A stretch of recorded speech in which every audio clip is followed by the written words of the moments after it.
যুক্তরাষ্ট্রের অ্যারিজোনা অঙ্গরাজ্যে অবস্থিত অ্যালকন নামের একটি বিশেষ গবেষণা কেন্দ্রে গেলে আপনি রীতিমতো শিউরে উঠবেন, কারণ সেখানকার অতি শীতল ক্রায়োনজিক চেম্বারগুলোতে সযত্নে সংরক্ষণ করে রাখা আছে প্রায় 150-র বেশি মানুষের মস্তিষ্ক।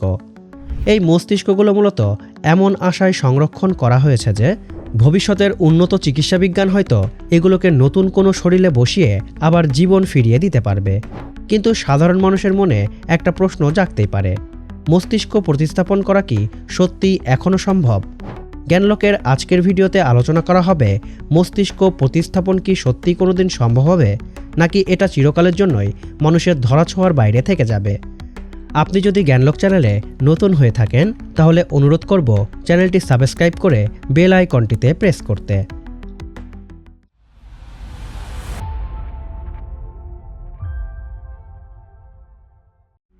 মানুষের মাথায় স্থাপনের ধারণা আজকের নয়, বহু শতাব্দী ধরেই মানুষ মৃত্যুকে হার মানানোর উপায় খুঁজে এসেছে।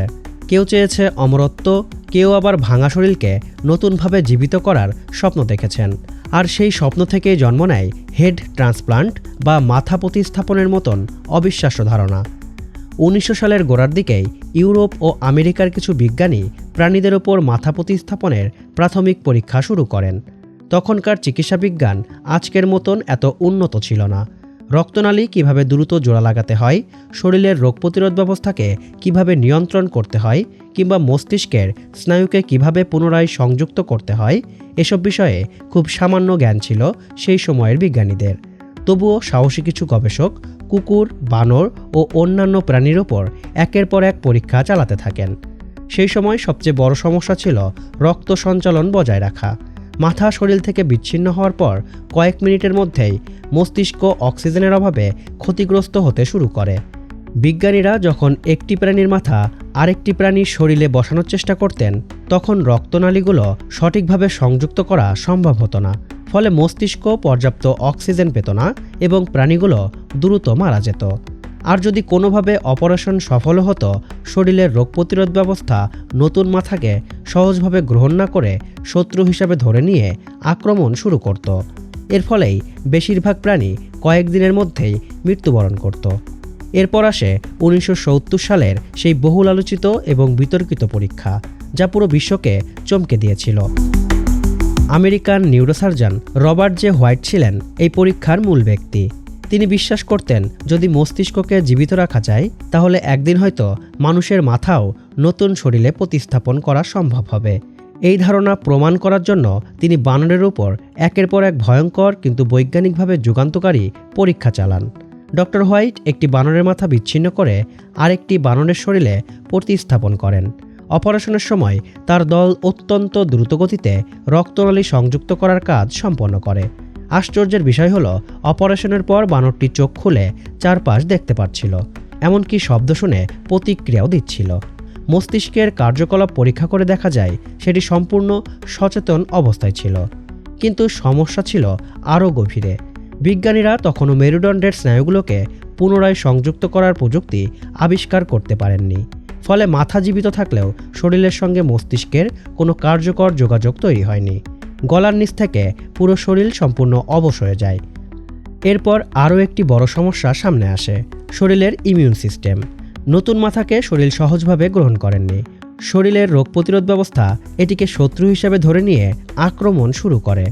যদিও বিজ্ঞানীরা বিভিন্ন ঔষধ ব্যবহার করে সেই প্রতিক্রিয়া কমানোর চেষ্টা করেছিলেন, তবুও শেষ পর্যন্ত কোনো বানরই 9 দিনের বেশি বাঁচেনি। এই পরীক্ষাটি মানব ইতিহাসের একদিকে যেমন চিকিৎসা বিজ্ঞানের সাহসী অগ্রযাত্রার প্রতীক হয়ে ওঠে, অন্যদিকে এটি ব্যাপক নৈতিক বিতর্কও সৃষ্টি করে। অনেকেই একে নিষ্ঠুর ও অমানবিক বলে আলোচনা শুরু করেছিল। তবে অস্বীকার করার উপায় নেই যে এই পরীক্ষায় ভবিষ্যতের স্নায়ুবিজ্ঞান, অঙ্গ প্রতিস্থাপন এবং নিউরোসার্জারির গবেষণায় নতুন এক দিগন্ত খুলে দিয়েছিল। এই গবেষণা থেকে অনুপ্রাণিত হয়ে ইতালীয় সার্জন সার্জিও কানাভেরা 2013 সালে মানুষের মাথা প্রতিস্থাপনের একটি বিশাল পরিকল্পনা গ্রহণ করেন। এই পরিকল্পনা প্রকাশের সঙ্গে সঙ্গে নৈতিক ও বৈজ্ঞানিক কারণে বিজ্ঞানীরা তার তীব্র বিরোধিতা করেন। 2017 সালে কানাভেরা দাবি করে যে তিনি একটি মৃতদেহের ওপর সফলভাবে মাথা প্রতিস্থাপন করেছেন। কিন্তু নিউ ইয়র্ক বিশ্ববিদ্যালয়ের বায়োএথিস্ট আর্থার ক্যাপলান তখন এটিকে একটি জঘন্য প্রতারণা বলে আখ্যা দেন, কারণ একটি মস্তিষ্কের সঙ্গে শরীরের নতুন স্নায়ু সংযোগ ঘটানো বাস্তবে অসম্ভব, আর একটি মৃতদেহে এই পরীক্ষা করার কোনো বৈজ্ঞানিক মূল্য নেই। মস্তিষ্ক প্রতিস্থাপন আপাতত অসম্ভব হওয়ার মূল কারণটা লুকিয়ে আছে আমাদের কেন্দ্রীয় স্নায়ুতন্ত্রের একটি বিশেষ সীমাবদ্ধতায়। আমাদের শরীরের স্নায়ুতন্ত্র মূলত দুটি ভাগে বিভক্ত: কেন্দ্রীয় স্নায়ুতন্ত্র এবং প্রান্তীয় স্নায়ুতন্ত্র। প্রান্তীয় স্নায়ুতন্ত্রের স্নায়ুগুলো কেটে গেলে বা ক্ষতিগ্রস্ত হলে তারা একসময় নিজে নিজেই জোড়া লেগে যায় এবং নতুন স্নায়ুর সঙ্গে যোগাযোগ করতে পারে। কিন্তু মস্তিষ্ক ও মেরুদণ্ড দিয়ে গঠিত কেন্দ্রীয় স্নায়ুতন্ত্রের নিউরনগুলো এই ক্ষমতা রাখে না। একবার ক্ষতিগ্রস্ত হলে বা কেটে গেলে কেন্দ্রীয় স্নায়ুতন্ত্রের নিউরনগুলো নিজে নিজে নতুন করে তৈরি হতে পারে না এবং নতুন সংযোগ স্থাপন করতে পারে না। এর মানে হলো, কোনো চিকিৎসক যদি নিখুঁতভাবে পেশি, রক্তনালী ও হাড় জোড়া লাগিয়ে মেরুদণ্ডের স্নায়ুগুলোকে মুখোমুখি এনে বসিয়ে দিতে পারেন, তবুও সেই স্নায়ুকোষগুলো একে অপরের সঙ্গে সংকেত আদান প্রদান করতে পারবে না। আর সংকেত আদান প্রদান না হলে মস্তিষ্ক শরীর নিয়ন্ত্রণ করতে পারবে না। মানুষটা বেঁচে থাকলেও কার্যত পুরোপুরি অচল হয়ে পড়বেন। পুরো মস্তিষ্ক প্রতিস্থাপন তো দূরের কথা, এমনকি মস্তিষ্কের একটি ছোট্ট অংশ যেমন সেরিবেলাম প্রতিস্থাপন করাও বর্তমান চিকিৎসা বিজ্ঞানের কল্পনার বাইরে। এই ছোট্ট অংশটিতে থাকে লাখ লাখ বিশেষ নিউরন, যাদের বলা হয় পারকিনজি কোষ। প্রতিটি পারকিনজি কোষ আবার হাজার হাজার অন্য কোষের সঙ্গেও যুক্ত থাকে।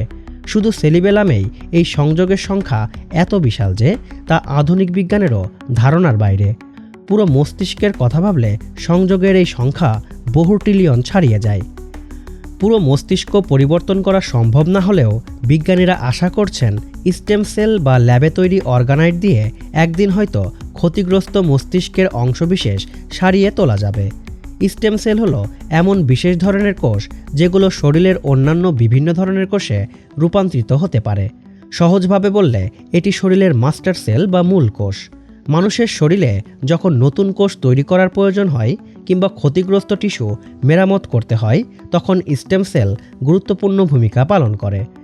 স্টেম সেলের সবচেয়ে বড় বৈশিষ্ট্য হলো এটি নিজেকে বারবার বিভাজিত করে নতুন স্টেম সেল তৈরি করতে পারে এবং প্রয়োজন অনুযায়ী রক্তকোষ, স্নায়ুকোষ, মাংসপেশির কোষসহ বিভিন্ন বিশেষায়িত কোষে পরিণতও হতে পারে। এ কারণেই আধুনিক চিকিৎসা বিজ্ঞানে স্টেম সেলকে অত্যন্ত গুরুত্বপূর্ণ হিসাবে ধরা হয়। ইতিমধ্যে স্ট্রোক এবং মস্তিষ্কের টিউমারের চিকিৎসায় স্টেম সেল নিয়ে পরীক্ষা নিরীক্ষাও চলছে। 2023 সালের একটি গবেষণায় দেখা গেছে মানুষের ব্রেন অর্গানয়েড ইঁদুরের মস্তিষ্কের ক্ষত সারাতে পারে। তবে মানুষের উপর এই চিকিৎসা শুরু হতে এখনও বহু বছর বাকি। তবে স্টেম সেল চিকিৎসাও একেবারে ঝুঁকিমুক্ত নয়। প্রতিস্থাপন করা কোষগুলো থেকে টিউমার তৈরি হতে পারে কিংবা তারা ভুল সংকেত পাঠিয়ে মস্তিষ্কের স্বাভাবিক কাজে বাধাও দিতে পারে। এজন্য বিজ্ঞানীদের এখন একটাই বড় চ্যালেঞ্জ, কিভাবে এই কোষগুলোকে মস্তিষ্কের ঠিক সেই জায়গায় কাজে লাগানো যায় যেখানে তাদের সত্যিই দরকার। এই নির্ভুলতা অর্জন করাটাই এই মুহূর্তে গবেষণার সবচেয়ে বড় লক্ষ্য। যুক্তরাষ্ট্রের খাদ্য ও ঔষধ প্রশাসন এখনও এই পদ্ধতির বাণিজ্যিক ব্যবহারের অনুমতি দেয়নি। তবে পরীক্ষামূলক গবেষণা চলছে এবং বিজ্ঞানীরা আশাবাদী যে আগামী দশকগুলোতে এই ক্ষেত্রে উল্লেখযোগ্য অগ্রগতি হবে। সব মিলিয়ে বলা যায়, ফ্রাঙ্কেনস্টাইনের গল্পের মতন মানুষের মাথা কেটে নতুন শরীরে বসানোর সেই রোমাঞ্চকর ও ভয়ঙ্কর দৃশ্য দেখতে আমাদের এখনও বহুকাল অপেক্ষা করতে হবে। তবে বিজ্ঞানও থেমে নেই।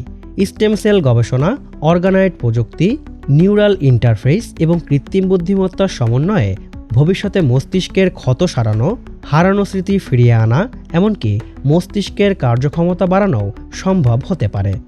সেটা পুরো মস্তিষ্ক প্রতিস্থাপন না হলেও মানবজাতির জন্য একটি বিশাল অর্জন হবে। আর সেই অর্জনের পথেই এগিয়ে যাচ্ছে আধুনিক নিউরোসায়েন্স।